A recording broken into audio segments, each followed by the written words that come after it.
বিসমিল্লাহির রাহমানির রাহিম।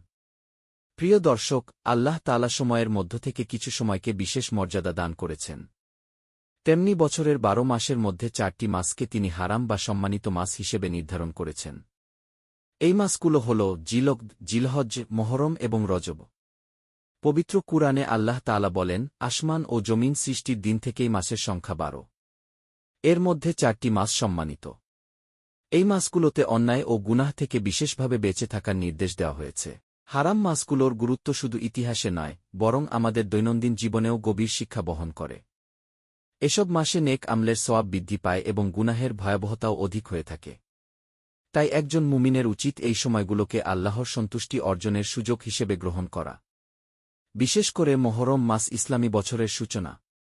রাসূলুল্লাহ সাল্লাল্লাহু আলাইহি ওয়াসাল্লাম একে কি আল্লাহর মাস কি বলে উল্লেখ করেছেন। রমজানের পর নফল রোজার মধ্যে সবচেয়ে ফজিলতপূর্ণ রোজা হল মুহররম মাসের রোজা।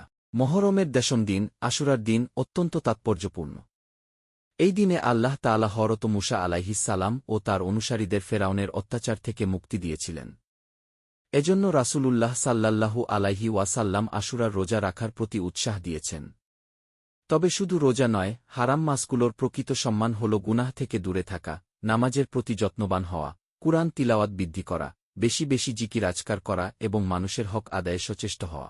আজ আমরা ব্যস্ততার অজুহাতে অনেক সময় আল্লাহর স্মরণ থেকে দূরে সরে যাই।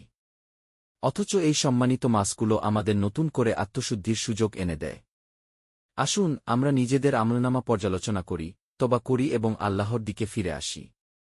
মনে রাখবেন, সফলতা কেবল দুনিয়ার অর্জনে নয়, বরং আল্লাহর সন্তুষ্টি লাভেই প্রকৃত সফলতা। আল্লাহ তাআলা আমাদের সবাইকে হারাম মাসগুলোর মর্যাদা রক্ষা করার এবং এগুলোকে নেক আমলে পরিপূর্ণ করার তৌফিক দান করুন। আমিন।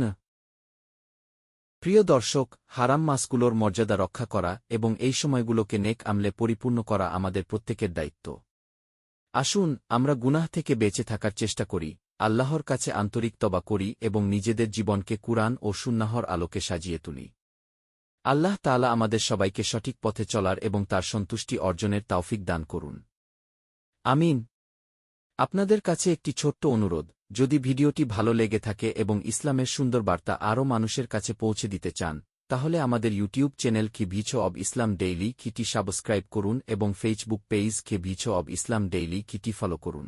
আপনাদের একটি সাবস্ক্রাইব, একটি ফলো এবং একটি শেয়ার ইসলামের দাওয়াত আরও বহু মানুষের কাছে পৌঁছে দিতে সহায়তা করবে। ইসলামিক জ্ঞান, অনুপ্রেরণামূলক আলোচনা এবং হৃদয়স্পর্শী বিষয়বস্তু নিয়মিত পেতে আমাদের সাথেই থাকুন। ভিডিও অব ইসলাম ডেইলি, ইসলামের আলো ছড়িয়ে দেওয়ার এক ক্ষুদ্র প্রয়াস। আসসালামু আলাইকুম ওয়া রাহমাতুল্লাহি ওয়া বারাকাতুহু।